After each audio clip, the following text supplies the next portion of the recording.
All right. Today we are going to talk about log functions, which is something that you've done in previous courses in Algebra 2, probably some in college algebra. So the definition of a log function is something that you guys looked at yesterday.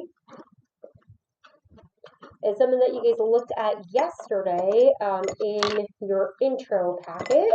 So the definition of a log is based on this. The log base b of x is equal to y if and only if b to the power of y equals x. Okay, and this is where b is your base. Okay, this y value is your exponent. And I like to think of that as your answer. Like maybe you remember last year we said BAE to remember. I'll show you that again. And then if you have a natural log is just a log with base e, but we don't write it like this. We write it as the natural log. So ln is that symbol of x. And again, you have this definition. So if you know that the natural log of x is equal to some value y, then you can rewrite it in exponential form. Okay, so there's a log form and there's exponential form. So in 4.1 and 4.2, we studied exponential functions. Now we're studying log functions, and we study them in the same chapter because they are inverses. So exponential functions and logs with the same base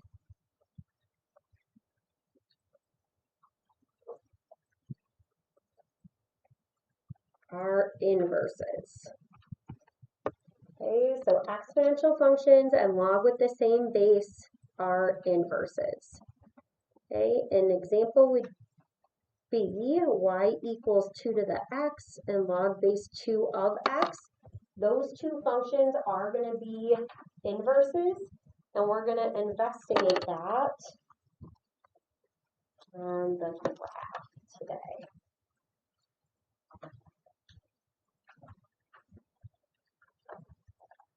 Okay, so you have these information boxes in your book. We are going to be using these properties. A lot of them are intuitive. So if you were given a log, if you were to rewrite this in terms of an exponent, it would be the base a to the power of 0 equals 1. Well, yeah, we know that's true because anything to the 0 power is 1. For this one, it would be base a to the power of 1 equals a. Yes, anything to the first power is going to be itself. Like that. Okay. And then for 3, you have log base a of a to the x equals x. This is saying like you have to raise a to the power of x to get this. We're going to talk about how when you take the log of the same base as the base of the exponential function, what happens is those two values are going to cross each other out or undo one another so that you get the value of x. And the same thing is here. If you have a to the power of log base a, those are going to cancel out. Okay, and that is based on if you have a to the x power, that equals a to the x. Okay, so base answer exponent, those would be the same. Okay, and then the second box is just the same exact properties except for the natural log. So e to the 0 is 1. Yes, anything to the 0 is 1. E to the first is e. Yes, those are the same. E to the power of x is equal to e to the power of x. So again, when you're looking at these, if you have the natural log of e to the x power, we did a lot of solving last year where we would cancel those out and you would just be left with x. Does that ring a bell? When we take the natural log, we bring that down. So it's the same thing here. I know there's not a lot of space to write it, but it really is just you have log base a of a to the x, and those cancel. That's why you're left with x. And then the cancellation is going to continue here. So we're going to see that in some of our examples below. When you are evaluating without your calculator, I do want you to write some values out in either exponential form, okay, or you can rewrite the base. Okay, so to show your work, you are going to write in exponential form,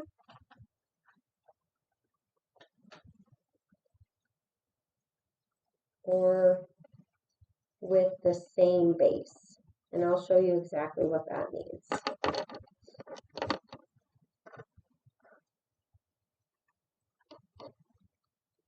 Okay, so if you're doing one like A, if you rewrite it in exponential form, you can think of this as equal to x. And so the exponential form would be you asking yourself, 6 to what power equals 36? So exponential form is your base, your answer, your exponent. So 6 to the power of x equals 36. And of course, what would your answer be? 2. Okay, so your answer for this would just be 2. Okay, and if you want to go the same base route, again, when you're doing your work, you can choose which one. You don't have to do both. For your notes, I want you to have both so you can see them. Okay, if you rewrite it as the same base, you can write log base 6, and then instead of 36, you'd write it as 6 squared. So 6 to the power of 2. So these have the same base, so those are going to cancel, and you would get 2. Okay, so you could either write this as your work, or you could write this.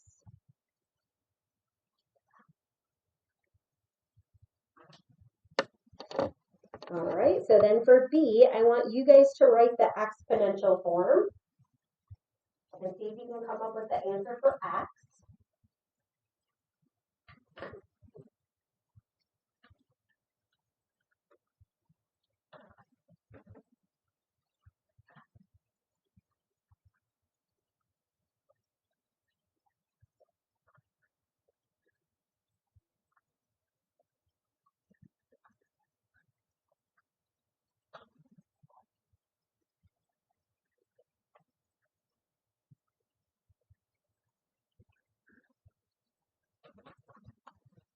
Okay, so what we should have written out is 10 to a power is square root of 10. So earlier today we talked about how do you write the square root as an exponent? It's a fraction. What is it? Yep. 1/2. Great. Okay, so 1/2 means the square root. 1/3 means the cube root. 1/4 means the fourth root. Okay, so on and so forth. All right, or if you chose the same base, then you would just rewrite log base 10 of 10 to the power of 1/2, and you would just show that those cancel, and that's why your answer is 1/2. Okay? All right, for 3, you're using this property. You have a base and then a log with that same base. Sorry that is very tiny, but look at it on your sheet. So the 3 and the log base 3 are going to cancel. All you're going to have left is the 8. Right? So if you have one of these properties, yes, you can just cancel it and you can just write your answer down there. Okay?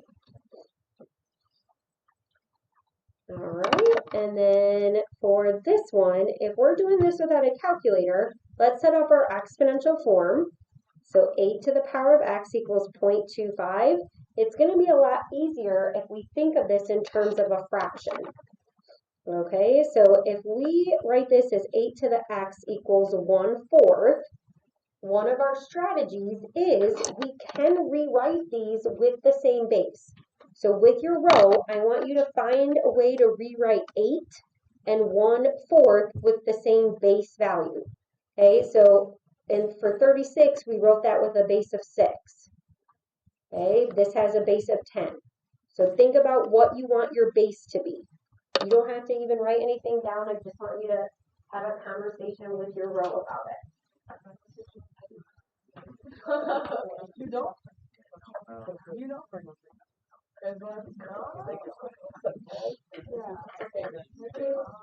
Wait, no, wait. Wait.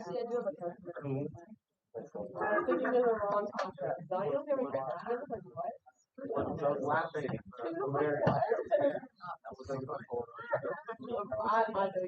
You're really Not find that funny.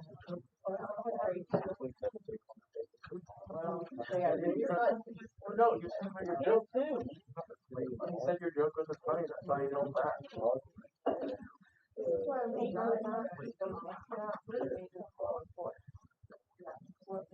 I laughed at your joke. I laughed at your joke. What do you want from me? It should be too. What if it I don't even know why. All I know is All right, so what did we decide to rewrite 8 as? Literally no idea. I don't know how to do the same thing.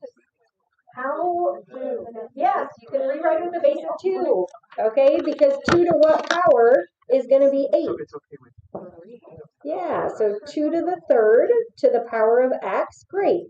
Okay, so we can't rewrite 8 with a base of 4, right? Because 4 squared is 16, not 8, okay? And then we know that 2 squared is 4, but then how do I get 1 over 4? Negative 2. 1/2 would be what, though? Because 1/2 would be the what?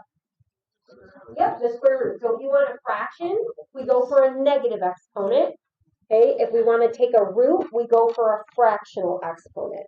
Okay, so what you try to do here is you rewrite with the same base, because the property is once you have the same base, the exponents have to be equal. If this is 2 to a power, this has to be 2 to that same power. So you can set the exponents equal and solve.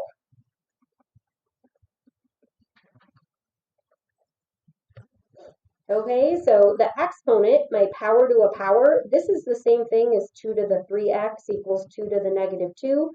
So if I make 3x equal to negative 2, what's my x going to be?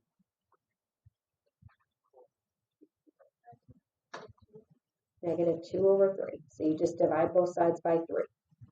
All right, so this is going to be your final answer. I'm just going to show you how you can check this. So if you do 8 to the negative 2/3, okay, remember that if it is a negative, you would put it over 1. So it's 1 over 8 to the power of 2/3. And then with a fractional exponent, if it's on the bottom, it's a root, because roots grow in the ground. Those are my roots. Okay, and then the top is the power, because when you're on top, you've got the power. So you have 1 over the cube root of 8 to the power of 2. What's the cube root of 8? 2. What's 2 squared? 4. So you have 1 over 4. Yes, it checks. Okay, so your answer here would be negative 2/3. Okay, could you figure that out with trial and error? Yeah, you could absolutely do that. This is a way so that you have a method. So if you can't figure it out, right, you have a process. Okay, for E, this is one where, again, you can rewrite it as exponential. What is the base of the natural log? Yep, so if the base is E, this would just be your base to the power of x equals 1 over E.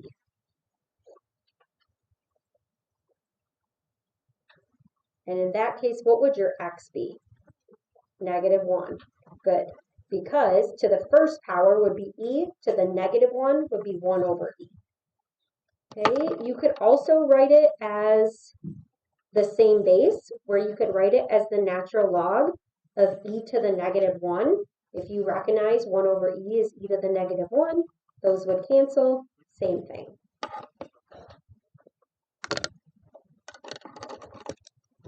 All right, nice job. So now we're going to use the definition of the log function to find x. Here we were evaluating, so you are going to be like you're finding a number, no calculator.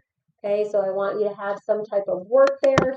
Same thing with this. When you're using that definition of the log function, I want to see the exponential equation.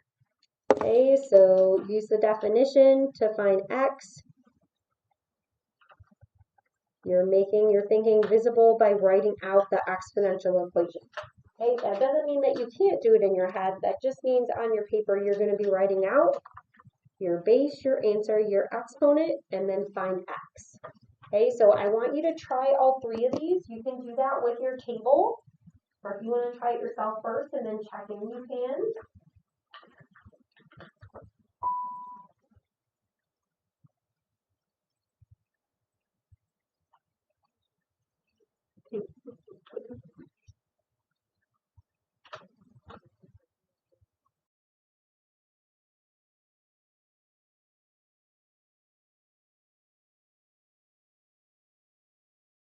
We need 2, right? So 2 to the 5th equals x.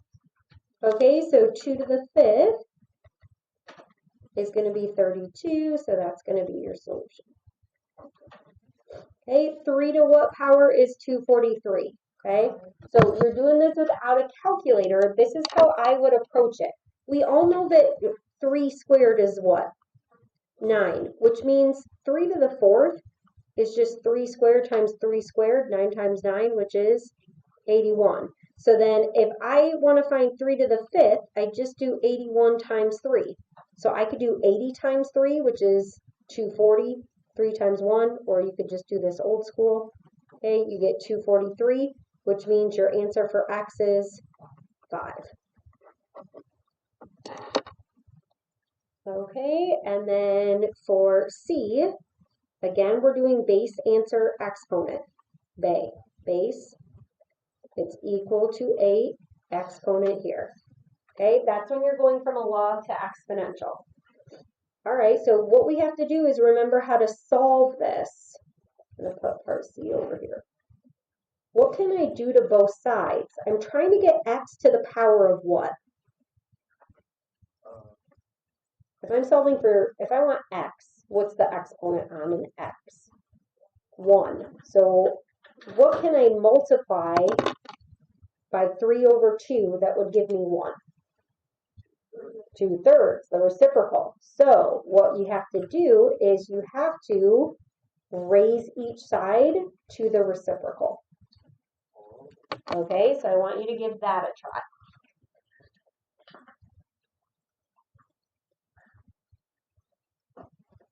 Hey, that's last movie I saw. That's last movie I saw. Yeah, because it's on Netflix, right? Yeah. You guys want to guess? Or do you separate the right?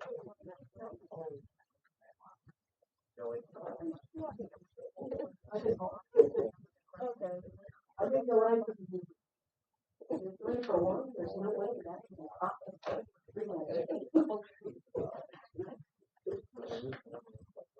All right, it was game night. It was game night. It's good. Game night. Have you guys seen Game Night? What? All right. So on this side, if you do 3 over 2 times 2/3, now we're going to have 1. Okay. If you have it to the power, okay, 3 over 2 times 2/3 is 1. If you have 8 to the power of 2/3, like we did in the previous one, we are going to write this as a root. Okay, so the bottom is the root, the top is the power. So I'm going to write this as the cube root of 8 to the power of 2. Cube root of 8 is 2. 2 squared is 4. That's going to be your value. Okay, so we have some review things coming back in with those radicals, those fractional exponents that we looked at in chapter 1 this year. Okay, and then we are also going to look at the graphs of logarithms. So we were just doing some mental math. We are going to use our calculator on the back side. So the first thing we want to understand is that logs and exponential functions are inverse functions. So the inverse functions that are pictured here are labeled for you. Y equals a to the x. Okay, and y equals log base a of x. Okay, it says, how can you tell from the graph that these are inverses? So there are a few ways. You might notice that there's this line that goes down the center here that is also labeled as y equals x. This is the line of reflection. So if these two graphs are reflections over that line, that means that they're inverses.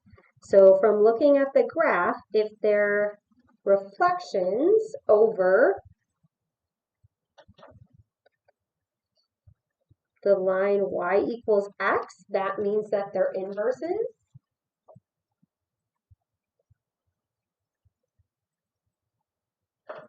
And then I want you to think back to section 2.7. Everybody remembers 2.7, right?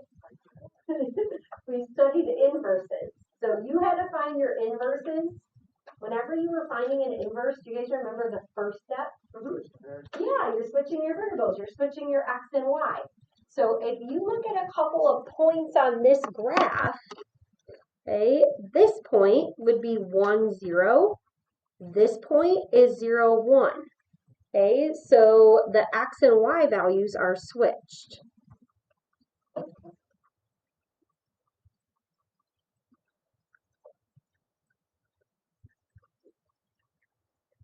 You can prove algebraically that these are inverses, and it doesn't matter which one you start with, but you are going to use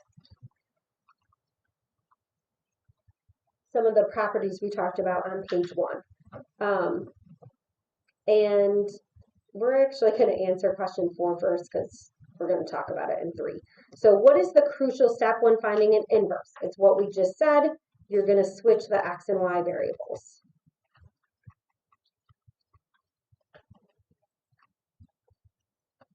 Okay, and then for question 3, when we're showing algebraically, if we start with the exponential function, okay, and we switch the x and the y, we want to solve for y. Okay, one of the properties on the front said if you have log base a of a to the y, those would cancel and you would be left with the exponent. So if we take the log base a of this side, we are going to have to take the log base a of the other side. Okay, but I wanted you to write down this side first so you can see, oh yeah, this is what's going to happen. These are going to cancel, right? And then because we did that to that side, we're going to do log base a of x to the other side. Okay, so you'll end up with log base a of x is equal to y, which is this equation. Your y is just on the other side.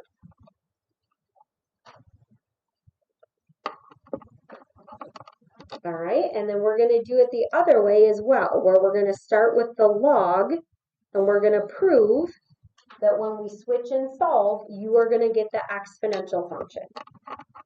Okay, so first step, we're going to switch x and y. We have log base a of y.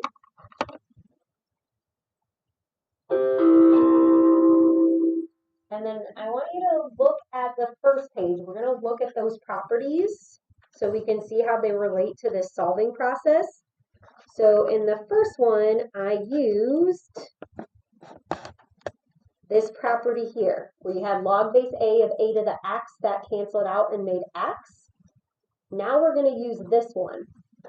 Okay, so this is a log base a of x equals x. And I'm sorry that that is so minute.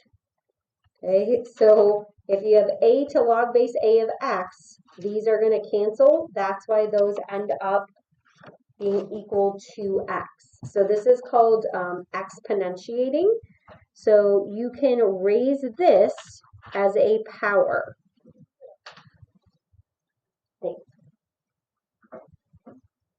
Okay, so we can make this a power. So a is our base, this is our power. And if we do that to one side, we're going to have to do it to the other side. And this is called exponentiating, when you make each side an exponent.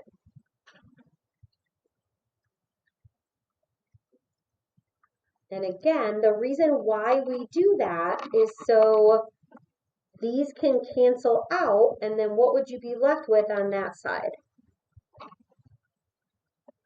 Y. And then this side would be a to the x, okay, which is the same equation, it's just the y is on the opposite side.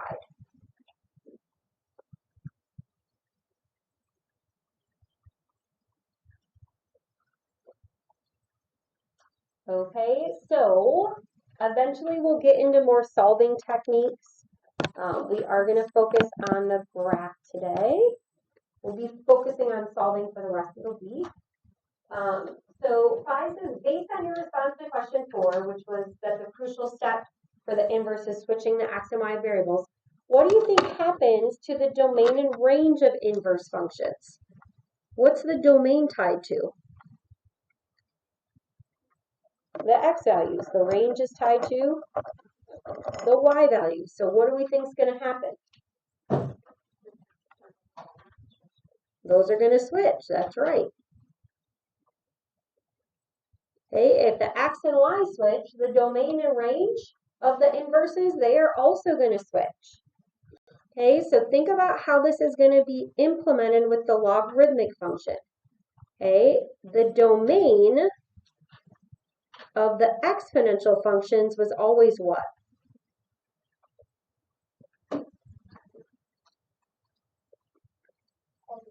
All real numbers, right? So anytime we found the domain, it was all real numbers. Okay, so if the x and y's are going to switch, the domain of the exponential function becomes what?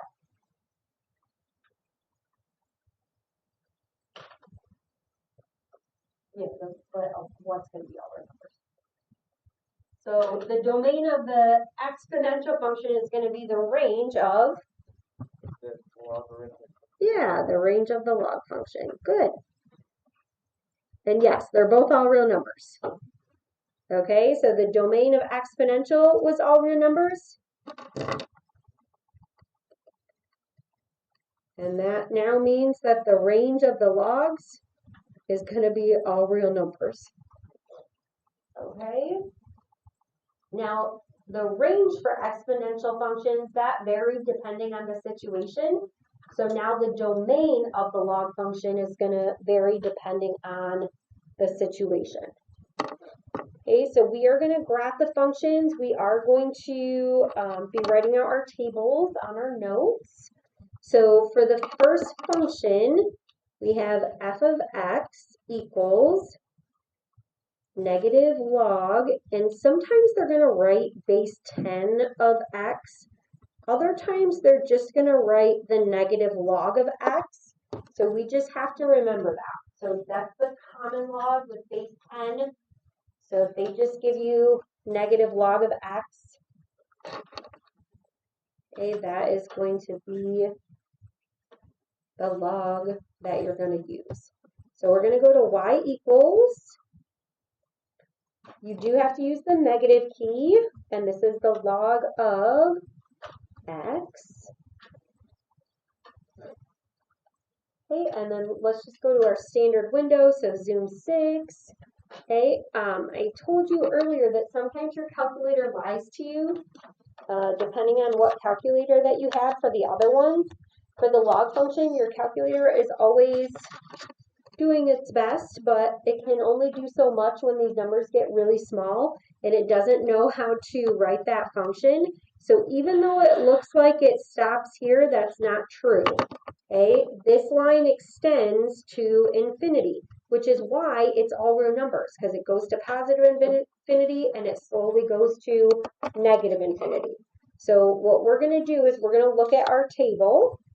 Sorry, I was investigating with the 1/2 here. So I'm going to go back to 0 and 1 to my table. Now, something that you're going to notice in your table is you are getting all these errors, and that's because you can't take a negative log and you can't take, you can't take the log of a negative and you can't take the log of 0. So you have restrictions on the domain. That's why it can't be all real numbers. Okay? So because you have those restrictions, we are going to have vertical asymptotes here. Okay, so why are the asymptotes vertical? Because you have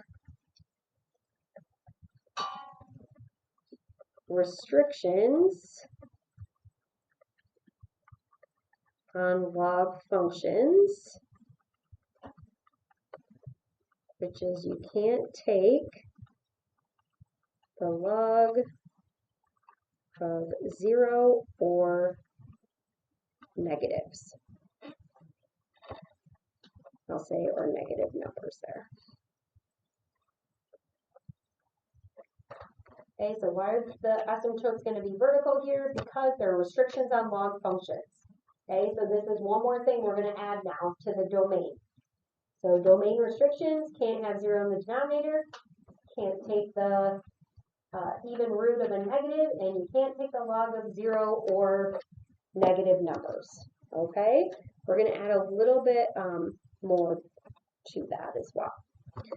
All right, so when we do our table, I'm going to show you a few things. We're going to put the domain and range there just to have a little more room for our table. So your range is all real numbers. We talked about that. You can actually see what your domain is from the graph, because if you look here, it's going to get closer and closer to 0, but it's never going to touch it. So in terms of the x's, what's your lowest x value? Yep. What's the highest one? Yep. Very good. Okay, so here's your domain, here's your range. And so where are the values approaching? 0. So it's going to be x equals 0. That is one way that you can do that for the vertical asymptote. You also can take what the log is of. Your vertical asymptote is always going to be where this value of the log is 0. Okay, so if you plugged in 0 here, it would make that 0. You get an error. That's where the asymptote's going to be. Okay, so there are restrictions on the logs. You can't take the log of 0 or a negative number. Okay, and then where the log is 0 is where your vertical asymptote is, because you can't cross it, and all of the rest of the values are going to be restricted from that point. Okay, so where the log of 0 is, that's where your vertical asymptote is going to be. All right, and then let's make our table. So second table, so we have all these errors, but then we can see at 1 we have 0. I want you to put that in the middle here. Okay, the next nice value you get to is 10. Do you guys know what the next nice value would be? 100, yes, good. Why?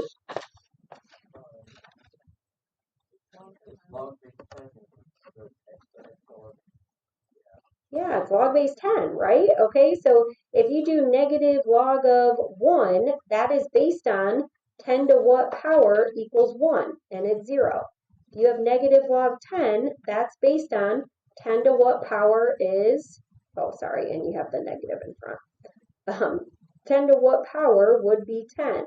Okay, it will be 1, and then you apply the negative there. Okay, so the next one would be the log of 100. So at 100, what is your value going to be? Negative 2. Yeah. Now, when you are doing your table, I am fine if you use decimals. So at 0, there's an error. So if you want to look and see what happens at 1/2, that would be fine. But based on this pattern, you could also just do other powers of 10, okay, like 1 over 10, because that would be 10 to the negative 1. So you could do 1/10, and based on the evaluation, you would get 1. Okay, you could also, like I said, just use your decimals.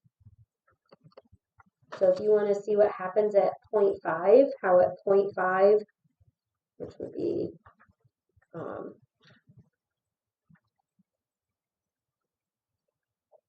in between there because you have 0.1.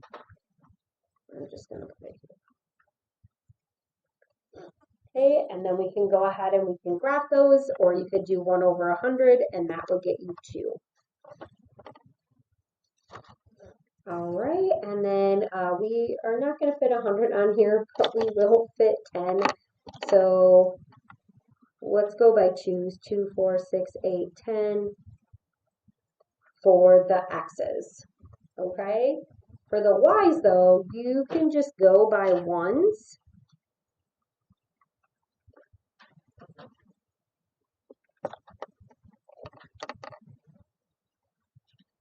Okay, so at 1, I'm at 0. So this would be halfway. I'm at 0. Okay, at 10, I'm at -1. At a half, I'm at 0.3, so that's going to be really close. We're just going to get really, really close to that line. And so we are going to connect those with a curve. So we have the value at 1, your value at 2 here. So we are just going to curve.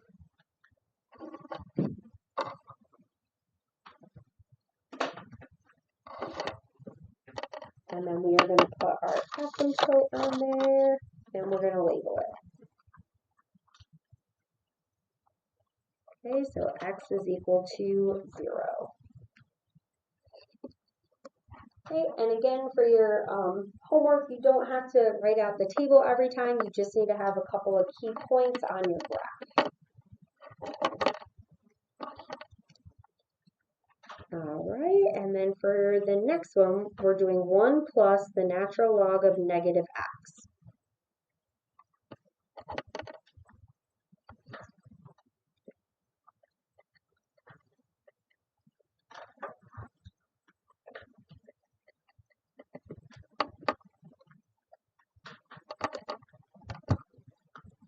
So we're going to go back to our y equals.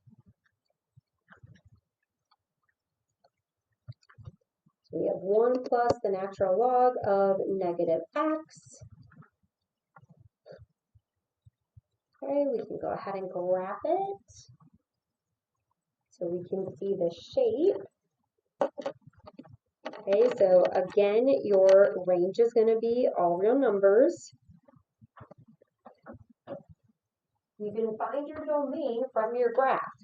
Now, the highest value is 0, the lowest value is negative infinity. Okay, so it's negative infinity to 0 here.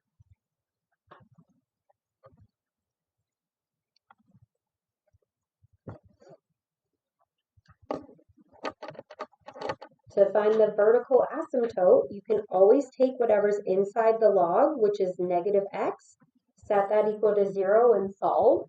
So if you were to solve that for x, you'd be dividing by -1, which means your x value would be 0. That is the vertical asymptote.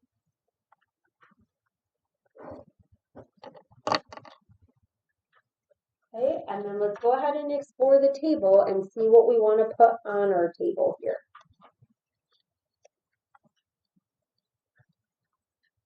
Okay, so here I'm getting a bunch of errors. So instead of going to the positive side, let's investigate what's happening on the negative side. So at -1, I'm at 1. And I'm just going to put that at the top and then go from there. And then I'm going to go back to going by 1s for now to see what I got. So at -2, I'm at 1.7. -3, I'm at 2.1. And those are just slowly going up. Okay, so I'm just going to pick some points to plot. So based on the points that I have here, I can make this 1 to -5 by 5. You can always change your window as well. So if you want to see if you can have a good enough curve from 5 to 5, you can make that your min and your max.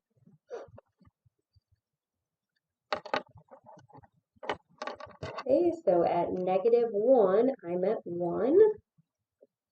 At -2, I'm at 1.7.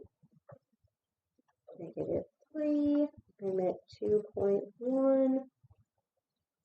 -4, 2.4, -5, 2.6. And then you might want to see what's happening in between -1 and 0. So you can add that. Oops, I went by 5s instead of 0.5.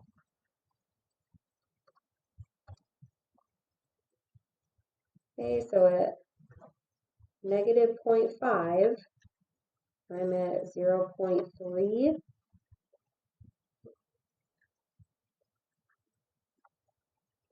And we know that we're just going to be curving this right along the axis here. And we're curving this. Okay, if you were to turn your paper to the side after you graph yours, it should look like an exponential function. Okay, from what we did last week. And then again, we're just going to put in our asymptote. Okay, so in both of these, our vertical asymptote was x equals 0. Keep in mind, we are going to talk about when is it not equal to 0.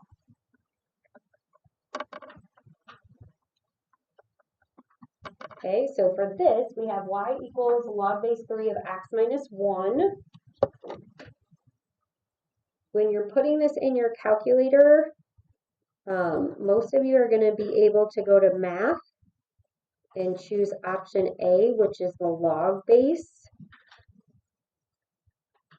So I want you to check to see if your calculator has that. So if it does, when you go to math, you can go down to choice A, and it should say log base, and you will be able to put this in.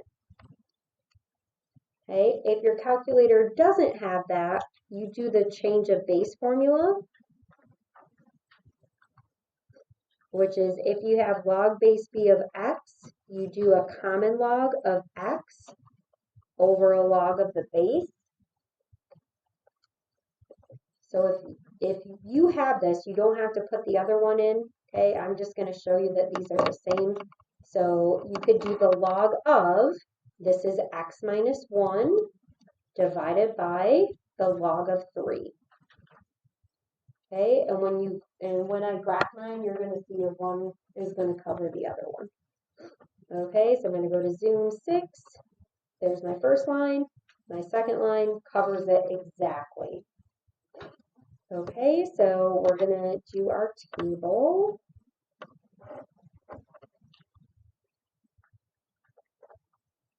And you should be able to see from the table and here it's approaching a different value.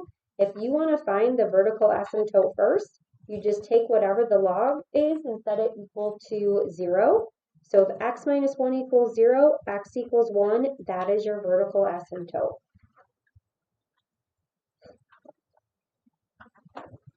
Okay, your ranges are the numbers. Vertical asymptote, x equals 1, which means the points start at 1 and they go to infinity. Okay, so now we're going to look at our table. So I do have a value at 1.5, so I can use that. Negative 0.6. At 2, I'm at 0.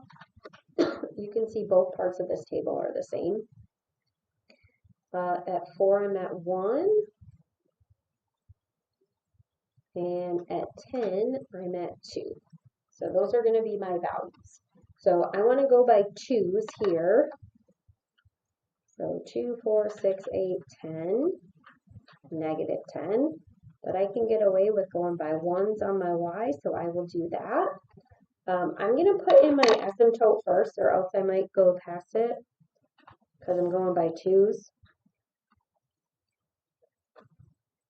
Okay, so this is x equals 1. So at 1.5, at negative 0.5 here. At 2, I'm at 0. At 4, I'm at 1. At 10, I'm at 2. So we are just connecting that with a curve here.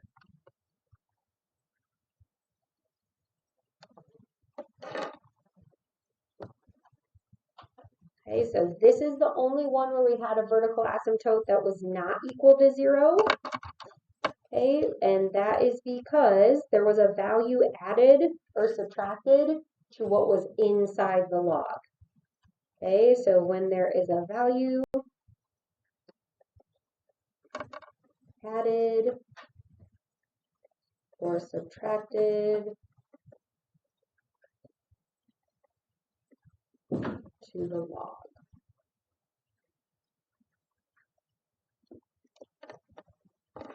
So what would the vertical asymptote be for this value? You would just take x plus 1, set it equal to 0. So your x value would be -1.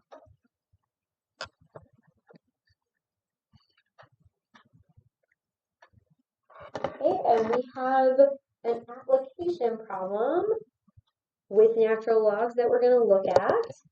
So the age of an ancient artifact can be determined by the amount of radioactive carbon-14 remaining in it.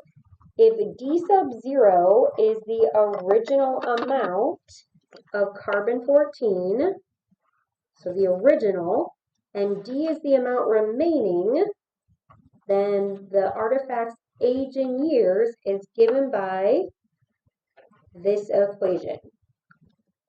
Okay, so we are going to find the age of an object, okay, if the amount is 73% of the original of d sub 0. Okay, so we're going to find the age, we're going to find A if the remaining amount is 73% of the original. So if it's 73% of the original, that means your value for D is just 0.73 multiplied by the original. We write those percents as decimals. To find 73% of something, you just multiply it together. So then we're going to plug that into our equation. -82.67 natural log of, and then for D, the amount remaining, we're going to write 73 times d sub 0. That would be divided by d sub 0.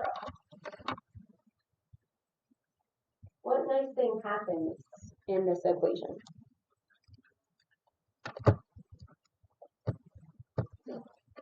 So we always start inside parentheses, right? So we got to simplify this. What can I simplify first?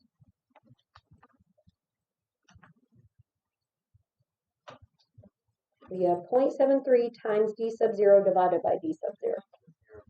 Yeah, those are going to divide out. Great.